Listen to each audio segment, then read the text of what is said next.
पिछले भाग में आपने पढ़ा कि आभा नील के साथ एक बड़े से महल जैसे घर में आ जाती है और मयूरी नील को ढूंढकर हताश हो रही है। अब आगे नील नहाकर कपड़े बदल लेता है और कुछ ही देर में आभा वहां आ जाती है। वो नील को अपने साथ उस घर के मालिक दंपति के पास लेकर जाती है। नील देखता है कि एक लंबी सी अधेड़ उम्र की औरत,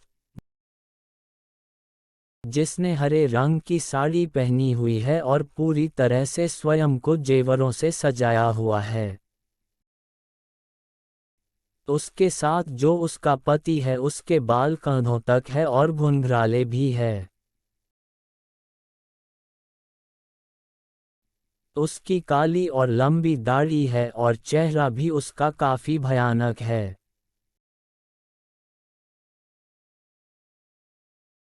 वो दोनों अपना परिचय देते हैं और वो भयानक आदमी अपना नाम भैरवानंद और अपनी पत्नी का नाम शलाका बताता है।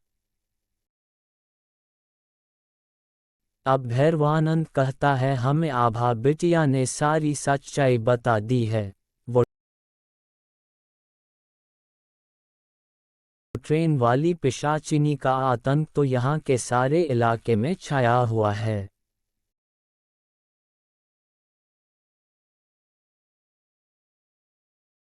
इसीलिए हम हमेशा राहगीरों की मदद करते रहते हैं।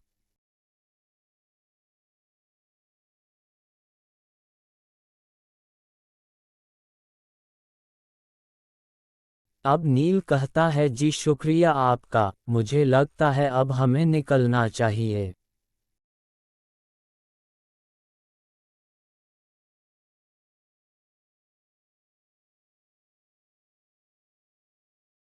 सभी शलाका बोलती है,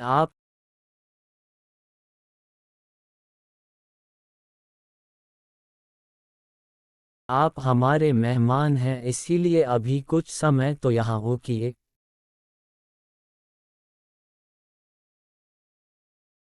वैसे भी अभी उस पिशाचिनी का खतरा टला नहीं है।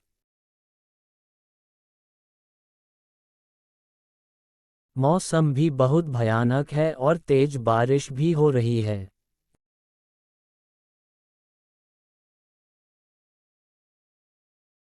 जब बाहर सब ठीक होगा, बारिश रुक जाएगी, तब चले जाना।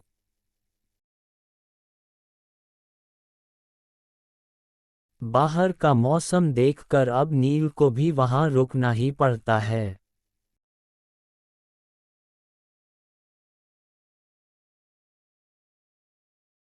अब वो दंपति भी वापस चला जाता है।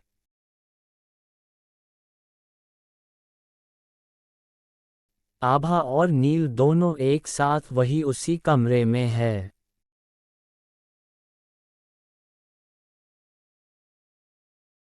आभा अब आकर नील के गले लग जाती है और कहती है, शुक्र है कि हम दोनों आज जिंदा हैं।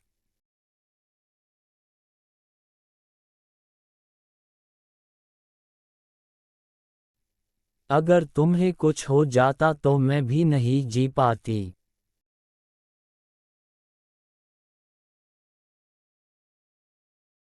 अब नील भी उसे कसकर बाहों में भरकर कहता है, अगर आज मैं जिंदा हूं तो सिर्फ तुम्हारी वजह से, आभा नहीं तो वो पिशाचिनी मयूरी अभी तक तो हमें मारकर हमारा खून भी पी चुकी होती। तुम्हारे सच्चे प्यार ने ही। और नील जिस अवस्था में है उससे नील समझ जाता है कि उसके और आभा के बीच में एक बार फिर संबंध स्थापित हुए हैं, लेकिन उसे बहुत हैरानगी हो रही है ये सोचकर कि उसे कुछ भी याद क्यों नहीं है। अब वो एक बार फिर उठने की कोशिश करता है, लेकिन इस बार वो पहले से भी ज्यादा कमजोरी महसूस करता है। वी चाह कर भी बिस्तर से नहीं उठ पा रहा है और उसे अपना पूरा शरीर बेजान से प्रतीत हो रहा है। अब वो आभा को उठाता है और आभा भी उसके उठाने से उठ जाती है। आभा उठकर नील से पूछती है, क्या हुआ नील, इतनी रात को कैसे उठाया मुझे?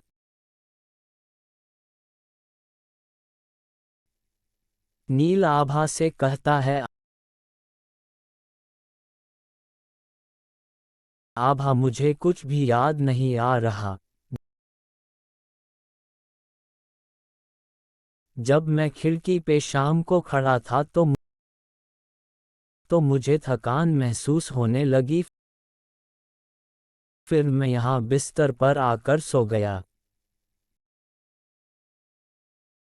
अब उठा हूँ तो अब मुझे कुछ नहीं याद आ रहा कब तुम आई, कब तुमने मुझे प्यार किया और कब मेरे साथ सोई। सबसे बड़ी बात, मुझसे अब उठा भी नहीं जा रहा। पता नहीं क्यों ऐसा लग रहा है जैसे मेरे शरीर की सारी शक्ति किसी ने छीन ली हो। क्या हो रहा है मेरे साथ ये आभा?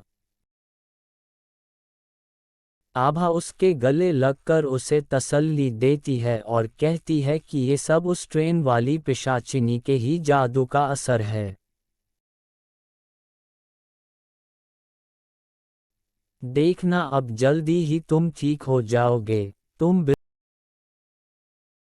बिल्कुल भी चिंता मत करो।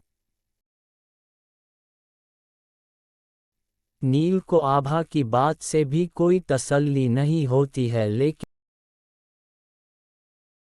वो अब आभा को कुछ नहीं कहता और खामोशी से उसके गले लगा रहता है। मन में नील के हजारों सवाल है लेकिन जवाब एक भी नहीं है। इसी तरह सोचते एक भयानक रात और बीत जाती है। लेकिन ये सवेरा भी नील के जीवन में कोई भी उजाला लेकर नहीं आया है। क्योंकि अब नील बिल्कुल भी बिस्तर से उठ नहीं पा रहा है और उसका शरीर बिल्कुल बेजान हो चुका है। आने वाले भाग में नील और कौन से भयानक हालातों से गुजरेगा, जानने के लिए पढ़ते रहिए ट्रेन वाली पिशाचिनी। अगला भाग।